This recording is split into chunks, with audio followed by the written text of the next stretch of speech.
இன்னைக்கு special dish வந்து fish fry பண்ணி இருக்கிறேன். இது எப்படி பண்ணலாம்னு பார்க்கலாம் வாங்க. இன்னைக்கு ஸ்பெஷலா மீன் பண்ண போறேன். எதனாலன்னு சொன்னா 100 பேர் எனக்கு மெம்பர் ஆயிருக்கீங்க என் சேனலுக்கு. இதே மாதிரி சப்போர்ட் பண்ணின்னு இருங்கோ. இன்னைக்கு ஸ்பெஷல் டிஷ் என்ன தெரியுமா, பாம்ப்ளெட் மீன் 1/2 kg எடுத்துட்டு இருக்கிறேன் நான். இதுக்கு தேவையான பொருள் எல்லாம் பாத்துக்கோங்க. கபாப் பவுடர் எடுத்துருக்கேன், இஞ்சி பூண்டு பேஸ்ட், மஞ்சத்தூள், உப்பு, கன்ஃபர்ம் பவுடர், மிளகாத்தூள். இப்போ உப்பு மஞ்சத்தூள் போட்டு மிக்ஸ் பண்ணி ஒரு 5 நிமிஷம் இப்படி பண்ணிக்கோங்க.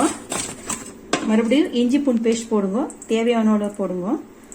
மறுபடியும் டிப் பண்ணுங்க. இது போல போட்டுட்டு இருக்கிற இதுல கன்ஃபர்ம் பவுடர் போட்டுக்கோங்க. இது கபாப் பவுடர் கொஞ்சம் கலர் இருந்தா போட்டுக்கோங்க. கையிலேயே மேக்ஸ் பண்ணிக்கோங்க, அப்பதான் எல்லா பக்கம் டிப் ஆகும். போயிட்டு மிக்ஸ் ஆகிருக்குது. இப்போ எல்லாம் டிப் பண்ணி வச்சிருக்கிறேன்.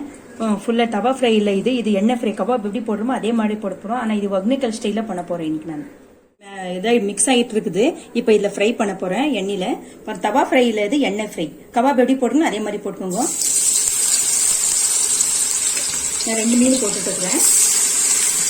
ஃப்ரை ரெடியா இருக்குது.